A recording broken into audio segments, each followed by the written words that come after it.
Good morning, good afternoon, good evening, wherever you are in the world. It is Dr. Jan Fortman with the Relationship Matters TV show.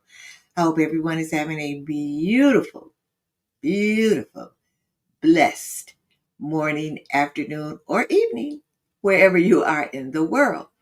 Well, we are here right outside of Chicago, and I'm going to talk about the weather. Because you know what? When I say relationship matters, we have a relationship with the weather here in Chicago. Now, yesterday and the day before, it was in the 80s.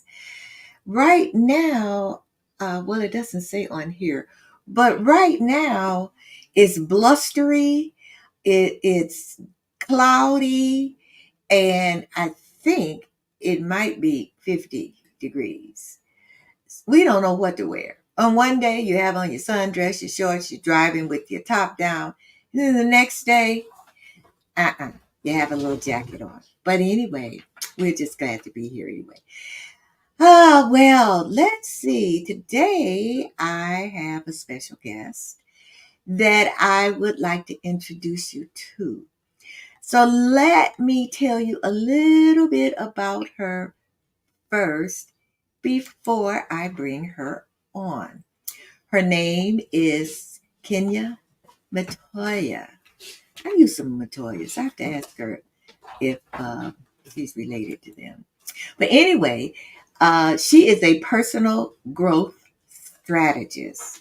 She is passionate about helping individuals confront the real challenges in their lives, whether they're looking to break free from outdated habits. We're going to talk about that. Build emotional resilience, or discover their true selves.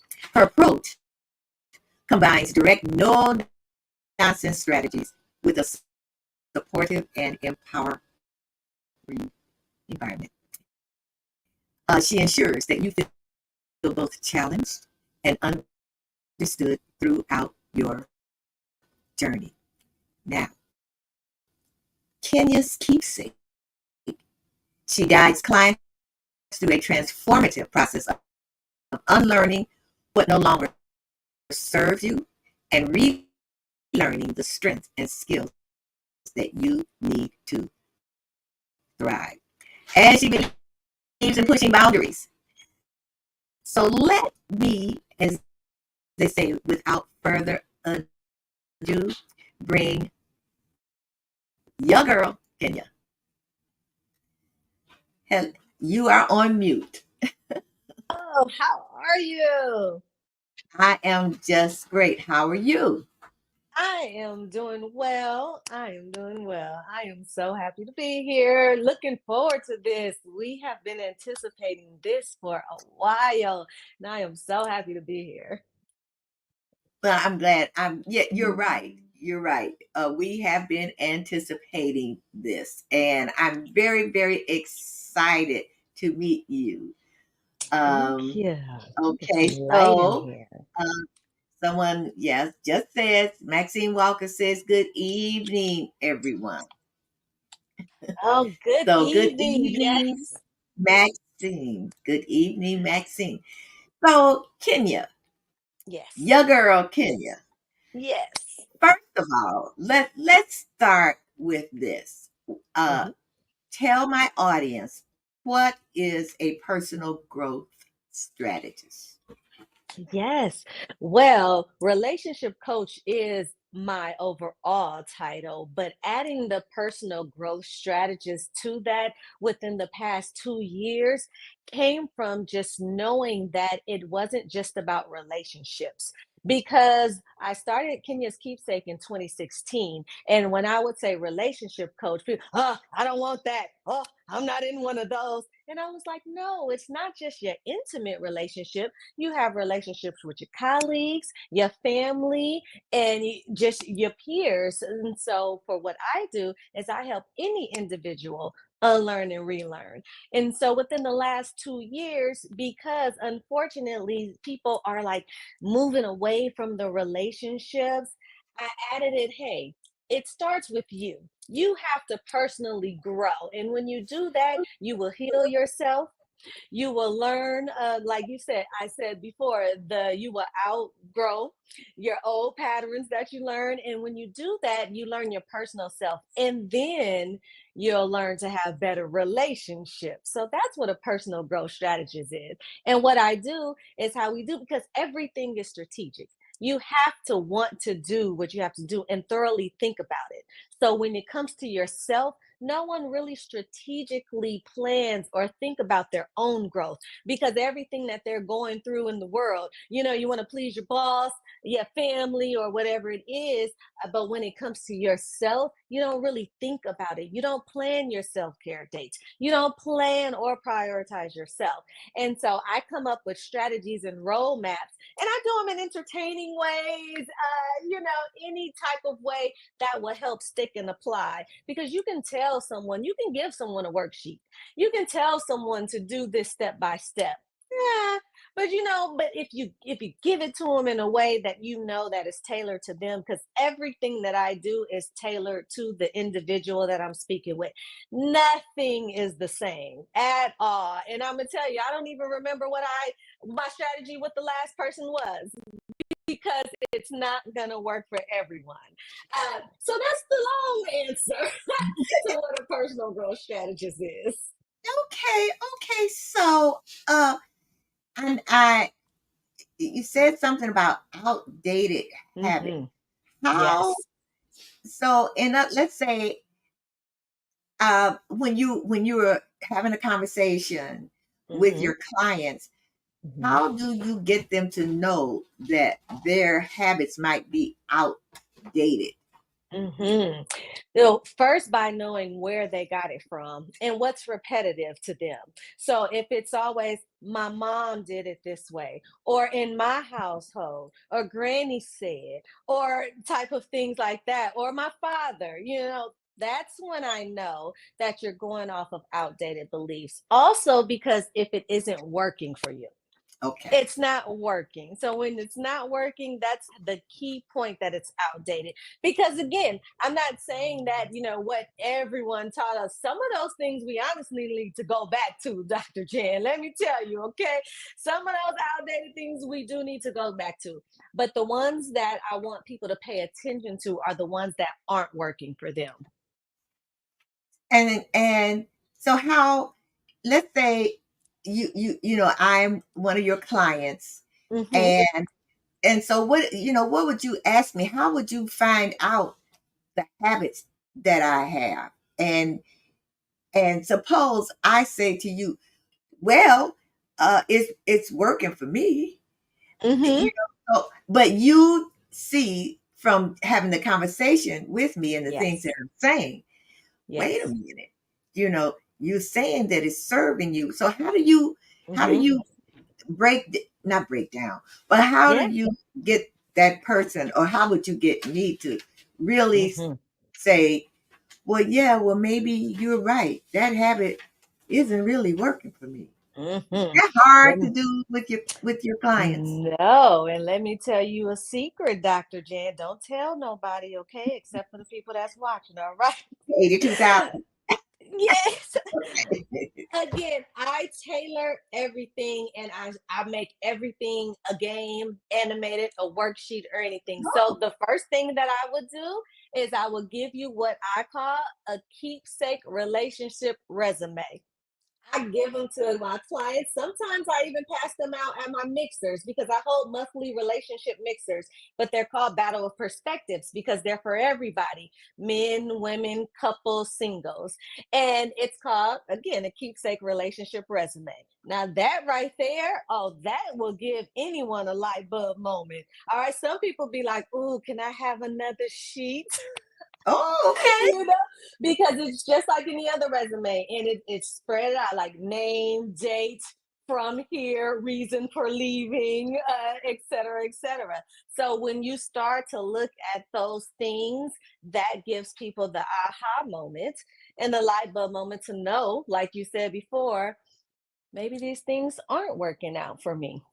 Or you'll see, here it was working, it wasn't working here. Here, what did I do different? And then that's when we start our session and go from there and start unfolding everything. Okay, and Sandy Barney, and it says, what works for one doesn't work for all. Exactly. And that goes back to the outdated beliefs. Again, just because you were taught by your grandmother or your father or your uncles up there, it might or might not have worked for them, and it might or might not work for you. And not only because of, outdated beliefs, but because of the times, the resources, personality. That could be the number one, is personality. Everyone is not the same. They don't process the same. They do not communicate the same, etc. Now, again, yes, genes, DNA, there are similarities, but that's still, once you have environment coming to the equation, Yeah. peers coming to the equation, relationships coming into the equation, then everything can change. And then you'll say, who raised you? you know? Okay. Wow. Yes. So do you get a lot of, so people come to you, and Mm-hmm. so I'm assuming that they're coming to you because they want to get out of those outdated habits, Yes. and but once they come to you, because what I found sometimes is that they come to you for a reason, but then it's hard for them to, like you say, discover who they really are, their true Yes. self. It's like it's hard to look in a mirror for a long time Yes. and really Yes. look into your eyes, Yes. and because you get a little uncomfortable. And so, is that difficult for people to really get to their true selves so that you can work with them? Yes and no. Again, every session is different and every client is different. I come to some of them that, for an example, if it's through a referral, then they're already comfortable because they have an idea on, how, and that's the reason why they came to me in the first place, is that they felt that Okay. they could be open with me. But I have had that issue with couples, so where one, the referring couple, or the partner that reached out to me, right, was the one that was more open than the partner that they brought along. And that's where I found the most challenging, is because that partner isn't open. That partner doesn't want to, cooperate, or sometimes don't even show up. And then that Mhm. adds extra energy to the present partner that is very open and things like that. So I have run into those issues as well. But when it comes to the referral and the clients, or they have seen me somewhere speak or social media, and when they do reach out to me, they say those things like, "Hey, I love what you said, and I believe that you can help me out with this situation. May I have your booking site?" Okay. All Yeah. righty. So I imagine it is, well, you said like each one is tailored to the Hmm. individual. So I imagine Yeah. that it is a little difficult if when it's couples, and then you have Hmm. one who really, wants to enhance their relationship, or, even Yes. enhance themselves. But then you have Yes. the other person who is not cooperative, so to Hmm. speak, or Yes. or who maybe even feels that we don't need that. Yes. You Oh, know, absolutely. I've run into those as well, who is just reluctant, like, we don't need anything. I've even heard, like, "Ah, they know I love them," because they don't see what the issue is. But one of good things, Dr. Jan, is that, like you said, personal growth. I have had it to where, in that situation, that one partner continued on with me individually to work on themselves, to understand that it starts. And so, again, that's why I moved into the personal growth strategist part, because it doesn't have to be for the sake of the relationship with your okay, other partner. It can start with yourself. So therefore, if your partner is not willing and open, but you are, don't lose that.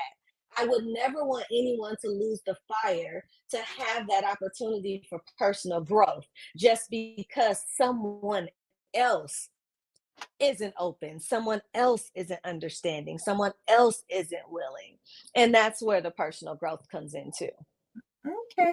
So what made you become um well, I'll say relationship coach or personal growth Hmm. strategist? What made you become Hmm. that? Yes. It started with my own personal story of me just being in corporate. I was in corporate for many, many, many years. And people would just come into my office and start talking about their personal relationships. And I was in advertising. That was not my title. I was in marketing and advertising. And it just came upon me. And one day, years later, I was in a Wendy's bathroom washing my hands, and a lady bust in there and started telling me her relationship issues. And I was like, okay, this is where I need to be.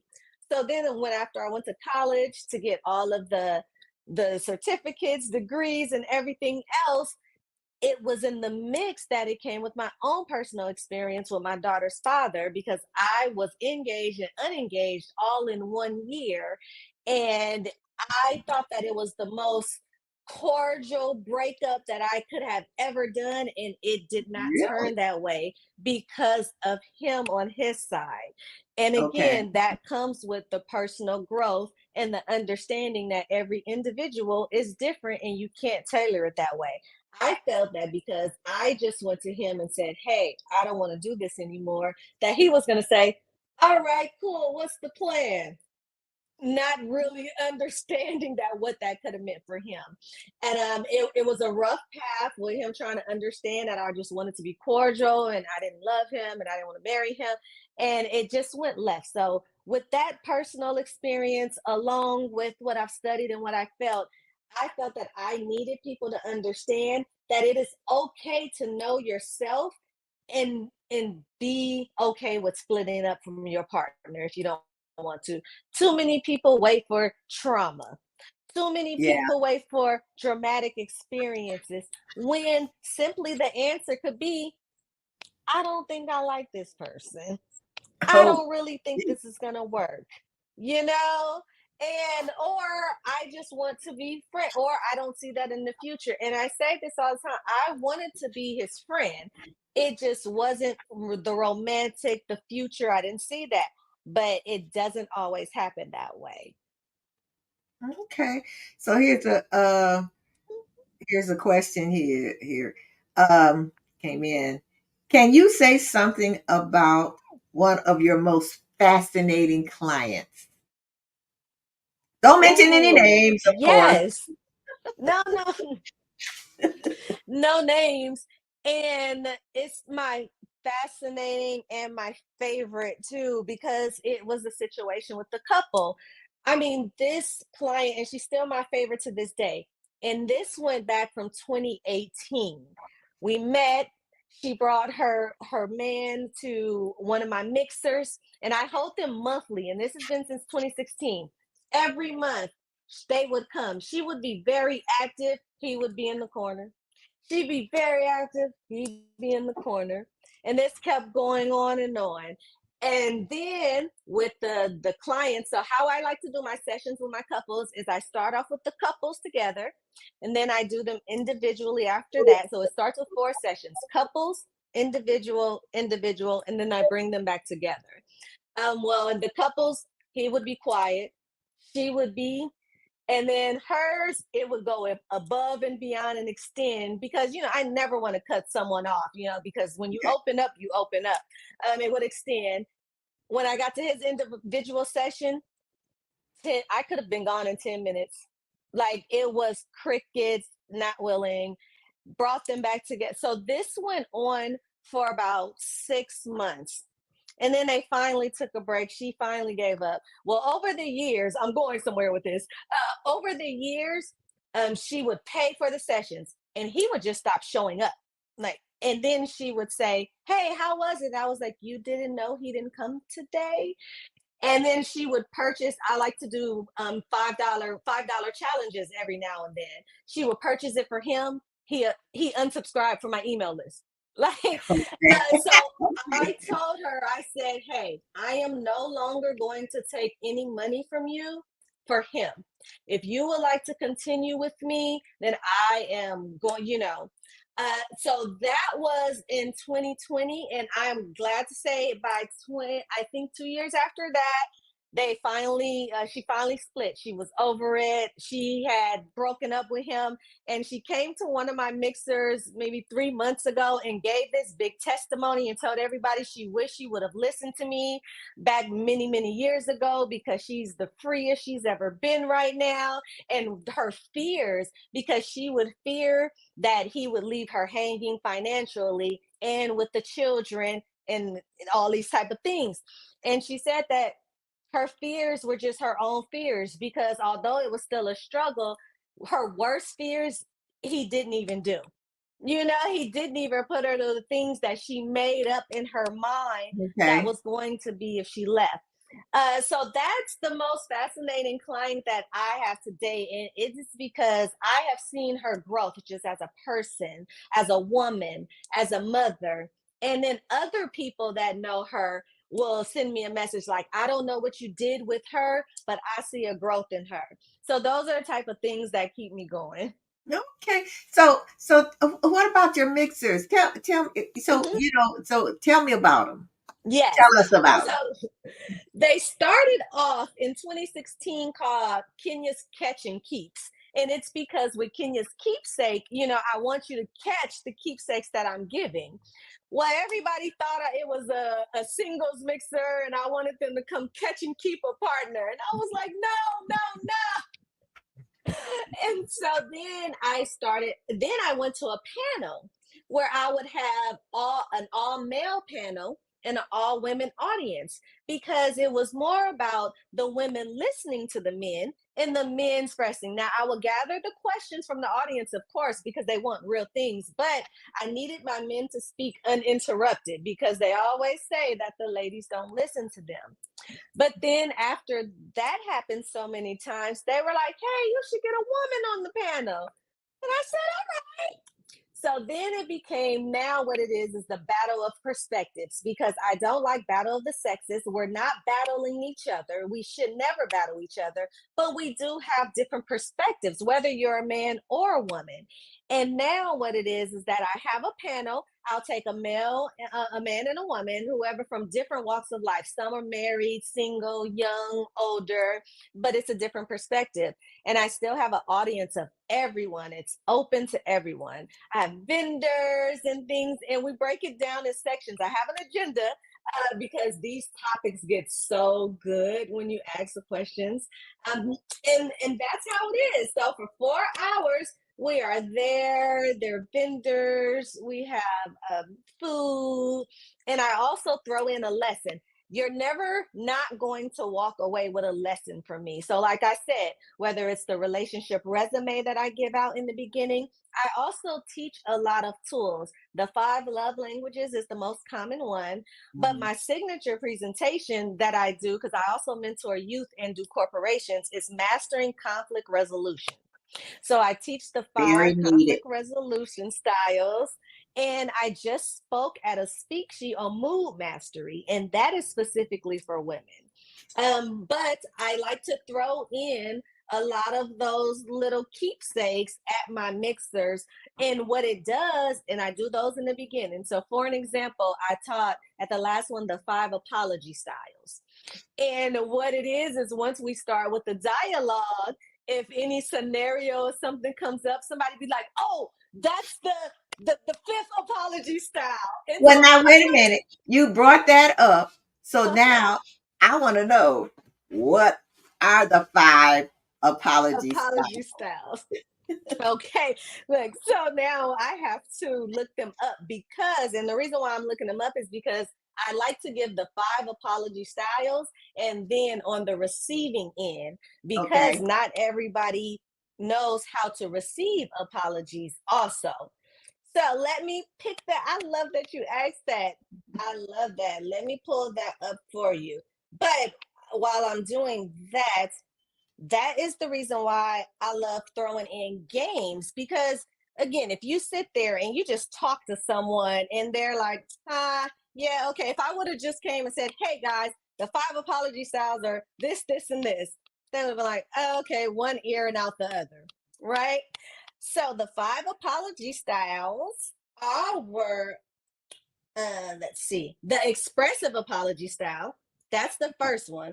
That is when you express your apology with depth. That is, you are giving the reason why you did it. You are expressing your, your remorse and everything like that. Not just, I'm sorry, I apologize, will you forgive me? You are actually in tune with why you are apologizing, which is what a lot of people really want outside of I'm sorry. Because they're like, what are you sorry for? So Yeah. the expressive apology style is the one that says, this is what I did. I know, I apologize. The second one is the acceptance apology style. Now, that one is when they actually own up to it. It's similar to the expressive style, but it's more assertive. And so the expressive style, some people are more long-winded and, more empathetic. And that's when it's like, but this one, the accepting one, is like, I made a mistake. I realize it. I'm not going to do it again. Okay. Like, that's just it. Okay. So that's the acceptance one, because with that one, that person is the one that it was hard for them. And they don't want to go too deep. They don't want to be emotional because they already beat themselves up about it. So Okay. they're like, hey, I don't want you to beat me up. This is what it is. The other one is the restorative one. This one focuses more on fixing it. I apologize. This is what I did. When you and if you accept it, how can we fix it from here? This is what I plan to do to fix it. And how can you contribute to us planning to fix it? So that's the restorative one. Now, the explanation one is this one where, again, you give more, but it's with the understanding that it may or may not happen again, but give me some grace. Okay, Okay. please give me some grace. That's the explanatory apology style. And then it's the conditional one. That's the fifth one. Those are the ones that come, as you can see, with conditions. It's like, I apologize, but that's the one that is not the so positive one, because it's like, I apologize, but you made me do it. Or I apologize, but Yeah. you know, you know. So those are the 5. Now on the receiving end, because you can apologize and somebody can receive it differently. One of those is the not so accepting style. That's the one that's just like, I hear you, but unfortunately, that was so deep that I can't accept your apology. Mm. And then the other one, like it's here on this one, is the conditional accepting style. Now, that is the one is like, I accept your apology, but in order for me to accept it, you have to do this, or you have to not do this anymore. So those are the two on the opposite end, because it's not just always welcome. There's two. You can either accept it or have it conditional. Oh, very, very, very interesting. I never thought of that, even though people do that. I do it. Mm-hmm. Mm-hmm. but I never thought of, that there are different styles to it. Very Yes. interesting. So, I teach them all. There's so many that people get into, like attachment styles. I know is a common one that some people might know, but there's attachment styles, like the communication style. There's so many, because again, it's not just black or white. We all have different personalities. We all process things different as well. So when you, again, having the tools and you unlearn those outdated styles or those outdated beliefs, and you relearn how to process differently, because the world is so complex, our minds are complex, and who we run into, again, it's not just about our intimate partners, our colleagues yeah. are everywhere, you have to learn how to have the different styles, and everyone doesn't have the same style. So therefore, so when I do the mastering conflict resolution, people always say, because I do a quiz. I love quizzes too. I do quizzes, and I do a quiz so that you can find out your dominant. And when I do that one, they're like, well, I'm this way with my mom, but I'm definitely this way with, a coworker because I did. And exactly. So it is okay to have the different styles and different atmospheres because Okay. everyone is different. Hmm. Hmm. I kind of want to go in a little bit on more on that, but I got to take a quick commercial. Don't go anywhere. Plus, I was on your LinkedIn page. I was on your Hmm. social media, of course, and I saw what you said, and I want to go talk about that too in the time we have left. About uh, let me make sure I jotted it down.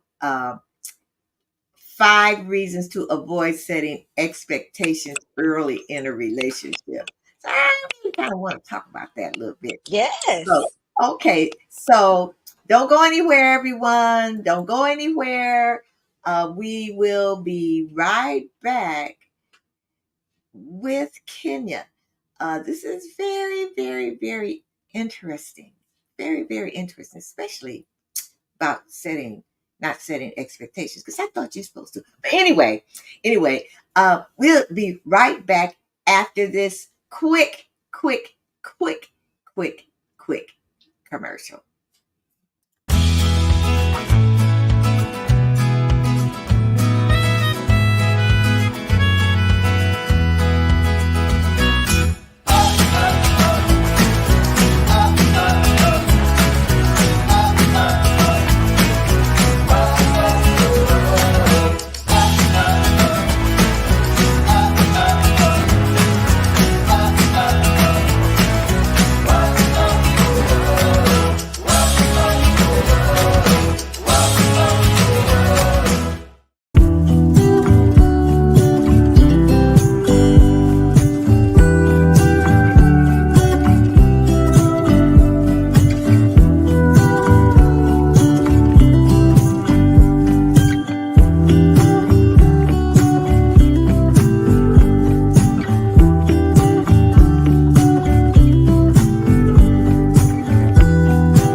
All right, I am back. We are back.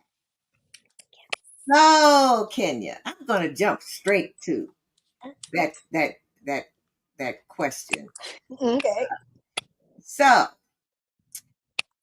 why why do you have to avoid setting expectations early in a relationship? Mhm. Because it goes back to what we were saying, personal growth. Most people do not even know themselves. So when they set expectations for relationships, they're really just putting that pressure on the other person because they don't even know what they want. People are going around being okay with not even knowing themselves. So the expectations that you're setting, if you don't know where they're coming from, then you can't set them. So that is the main reason. But outside of that, it's pressure and it takes away the authenticity of the relationship and the other partner. So, for an example, if a guy asks, what's your favorite color? Mine is pink.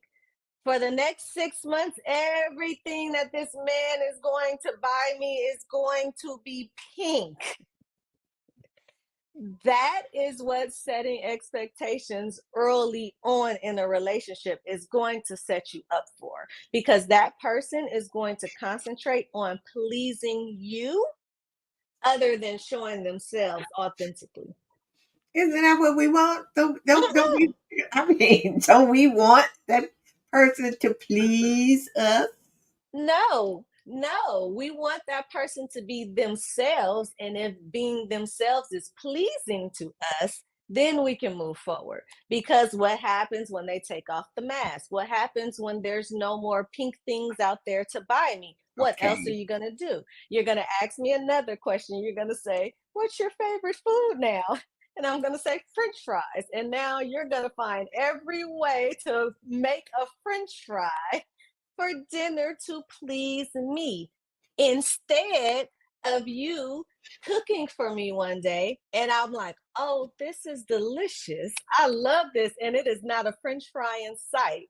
So now I am enjoying your food that you cooked for me just out of your pure effort. And okay, that's why we don't want it. So okay, that's the equivalence. okay. So most people, I think, Mm-hmm.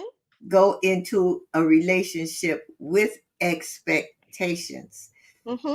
So when you're saying don't set any, Mm-hmm. then this is I'm trying to understand this. Mm-hmm.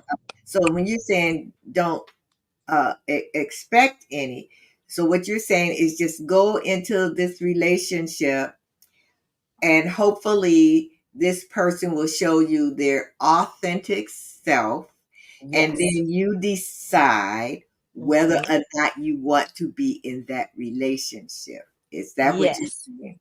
Yes, because everyone's going to alter something. It's going to be altered based on what you want.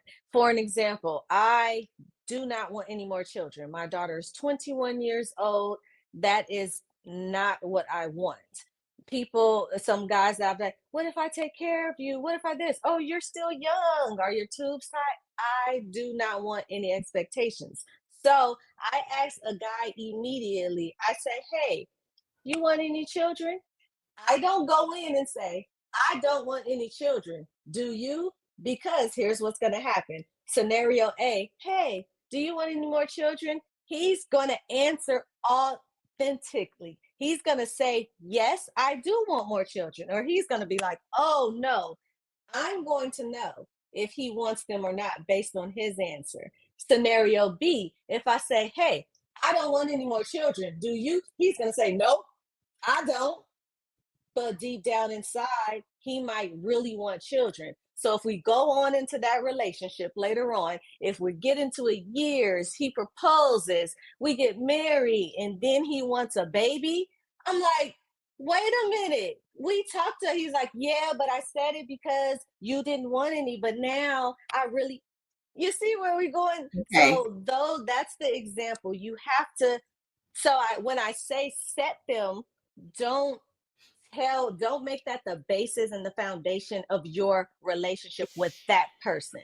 If you have to have expectation, see, a lot of people, they get standards or expectations or values, they think they're all intertwined, and that's not what it is. See, the problem with expectations, it is you expect something from someone, and it's unfair because you don't know that person. You don't know if they're even capable of giving you what you expect from them. So that's another reason why it applies that pressure that I said, because you don't even know if they can give you what you are expecting from them. Okay. Okay. Well, it's a question. Gwendolyn Dunbar, I see your question, but Mm-hmm. and I'm going to bring it up because it goes back to what we talked about apologies. But Mm-hmm. what I wanted to say, so the reason why I kind of went back into that expectations thing Yeah. is that when I met my husband, we wrote down Mm-hmm. and I don't know if you would call it expectations. In a sense, it was, but it was like, this is what I want, Mm-hmm. and then he wrote this was what he wanted. You Mm-hmm. know, And in a sense, it was expectations. So, No, okay, no. I'm gonna tell you why. Because you Okay. just said it. You wrote down what you wanted. He Okay, wrote I down what got I you. wanted. You didn't necessarily say, this is what you gonna do all of this. That's an Got you. expectation. If you put your husband's name Got on you. top and you said, hey,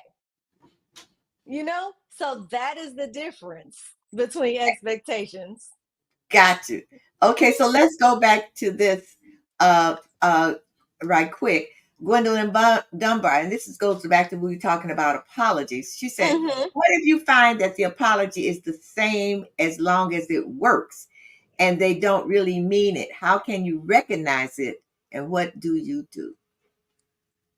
What do you mean as long as it works? Because if they don't mean it, it's not gonna work very long. So I think I'm a little confused about that, it being the same. But you will definitely, well, I guess the answer is in the question. You'll recognize if they don't mean it because it will no longer work. Okay, so I guess in other words, this is what I'm getting from it. It's that the Okay. person apologizes and you accept their apology, but they only and so let's say you're in a relationship, they Mm-hmm. apologize for something and you accept that their apology, but the only reason they apologize was maybe so they wanted to stay in the relationship, Mm-hmm. but they really didn't mean the apology. In other words, it wasn't an authentic apology. Mm-hmm. And I guess what she's asking is, how do you know that when they apologize, that it was Mm-hmm. for real? You have to go through one of those styles that I said and Okay. see if you have it on the receiving end. So, was it expressive? Was it remorseful? Did they explain to you? That's how you can tell when someone means something, is if they're expressive. Like, I remember the other one before is like, hey, I apologize, but that one you can recognize immediately. Remember, I said that's not the positive style that you want to run into. Or if they're expressive, if you feel that there's some compassion, that's how you can recognize it. But after that, changed behavior. That's how you can go after that. It's the change behavior, because she also said, as long as it works. So again, as long as it's not repetitive and you see the change behavior. But you Oh, can also tell if there's going to be change behavior by which style they use. okay, great. Uh, Now Sandy Barney Ennis has a comment. She Okay. says, I have two people in my life that I love. Mm, One is devoted to the marriage, the other could care less. Unfortunately, one has been stripped of every ounce of pride. I mm, would love to say run. mm-hmm, They have been counseled by many. Nothing works. But I will never give my honest opinion. It's mm-hmm. past the time to throw in the hat, glove, coat, and everything else. Do you ever Yes. have to say that? Or do you ever want to say run? Mm-hmm. Yes, I do. But that is the one thing that I pride myself on, is that I never give anyone the decision. That's why I say I give aha moments and light bulb moments. What I do is I work through it. I make sure, that's why I do the worksheets, the games, because I want you to see it in your face. I want you to see it on your paper. That's why I tailor it to personal people, because I know what I need to bring out of you. So I would say, advice for a friend and for the person that is the loved one, is to create the safe space to be there. They're not gonna always listen to anyone around them, although they've been counseled. It really has to be with the personal growth, but do not give your honest opinion. I'm going to advise that, only because, like I said, people don't always have the tools to have that effective conversation. I had that. I talked to my mom this morning, and we were having a healthy discussion. And I told her, I said, Mom, you didn't know how to articulate your feelings about that. So that's why we haven't gotten past that yet. And unfortunately, some friends don't. When I was younger, I had a friend, I thought I did a good deed by telling her about her man, and she didn't want to be my friend anymore. So just create the safe space, and one day something will click. It might be 5 years, unfortunately. It might be 5 days, but it will never be received. And that's why what I do with coaching, that's why I'm not I didn't go into the psychology route or the therapy route, which nothing is wrong with those. I love those fields. But for me, it's because I gamify things. Okay. I make it to where it's exciting and for people to open up to it. And I don't just sit and talk, because people that, like she said, people are counseled by many. They've talked to so many people, so they don't want to just come and talk to me, and I don't want to talk to them. I want to interact. That's why the pandemic was a little difficult for me, because I'm so interactive and that's how some people receive it. So that's how me and my clients are so aligned when it comes to that, because I know how to get them to apply. So I would say create the safe space. Okay. So let's say for singles, because it seems Hmm. like we kind of went and we got about 7 minutes. Okay. Uh for singles, when they come to you, Hmm. why do they come to you? Yes. So singles come to me to figure out what didn't work and why it isn't working. They come to me for those patterns that they have. And again, not necessarily outdated from their families, but something that they learned growing up, that they had, people, they attract the same people, or why is this happening to me? I get a lot of single women. I gave him my all. I gave him my all. And so we have to work from there, because they're like, I can't do the same thing over and over again. Cannot. So, what is going on with me? And also for healing, I have added a huge component of healing to my practice, because childhood trauma is very real and it spills into all of your adulthood Mm. relationships. Whether it's a coworker, from your childhood trauma, maybe your mom came home and all she did was complain about her coworker, so you're triggered in that space, or in intimate relationships. So single people for healing and wanting to break out of what they've been doing. The patterns. Yeah. In Mm-hmm. other words, you look at someone and it's like you keep choosing the same kind of Yes. man, or you Yes. keep choosing the same kind of woman, and then you Mm-hmm. wonder why it doesn't work. And Yes. also, even some I know, they it's like, okay, you chose this, and you chose this man. It's the same Mm-hmm. kind of man. It always ends up the same way. Yes. So what? So and they don't see, Mm-hmm. those patterns, and they don't see the red flags. So Yes. so here's another question. Okay, so now Mm-hmm. more than one came in at a time, and I got to get this. Okay. Oh, do you see any difference between people who meet online or in person?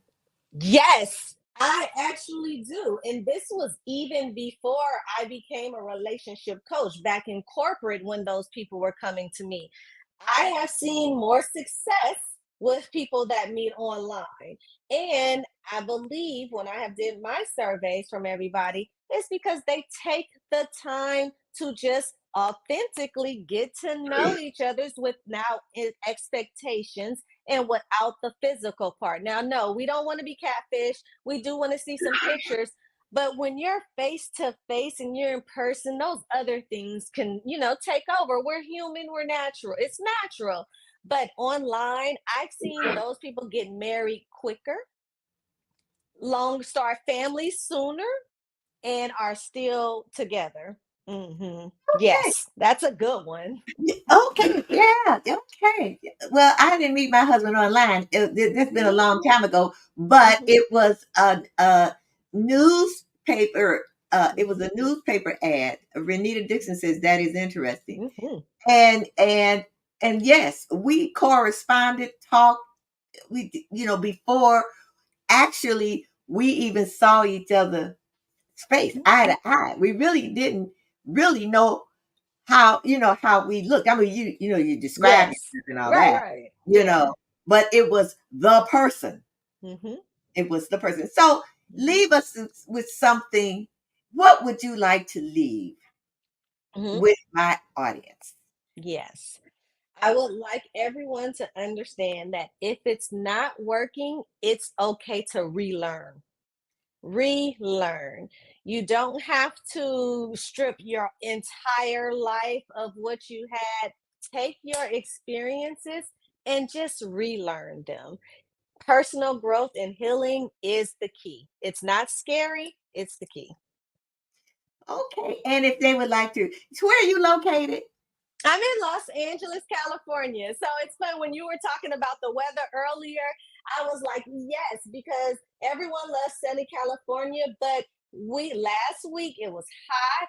And then today it dropped about 10 degrees and it says this weekend is going to rain. And we're like, what Oh, is girl, look, happening we here? don't even want to talk about 10 degrees. We here in I Chicago, girl, we know. can drop 40, 50 degrees in an hour. Yes, that's the other thing about us LA and Cali people. Everybody is like, oh, please. Yeah, right. Oh, please, it's right. Yes. So, if people would like to get in contact with you, I have Hmm. put your website, and for people who Yes. are just audible and can't Hmm. see us, it's www.keepsake.com.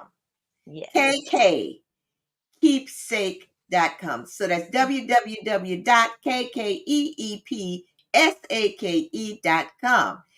And if they can also see you through Linktree.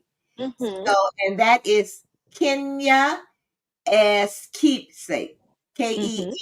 Kenyas Keepsake. Kenya, not Yes. as, as. Yes. Kenya as Keepsake. Yes. Kenya, thank you so, so very much for being my guest. Um, you have enlightened me, and I know that you have enlightened my audience. So I really appreciate. I'm sending you a note. Thank you. So it's this way people wonder what's she doing. So I really appreciate you coming, and keep up the good work because it's really, really, really needed. Thank you so much. I appreciate you for having me. This was great. And so have a beautiful, blessed rest of your day in sunny California. Yes. You see how I said that. Yes. Okay. All right. Bye bye. Bye bye. Wow, it's been great. It's been great. You know what? Things get so interesting, and it gets late, and it's like, wow. Sometimes people will say, "Oh, a whole hour? You don't want to watch you? I don't know if I can watch a whole hour." But you see, if you leave, you miss stuff. So I want to thank all of you who tuned in, audible, auditorily or audible, all of you who watched. I really, really, really, really appreciate you. And this is you from me. I celebrate you because you do make a difference in my life. So I want you to remember there are all kinds of relationships. There are all kinds of relationship matters. Life is all about relationships. So I'll see you again next week. Bye bye.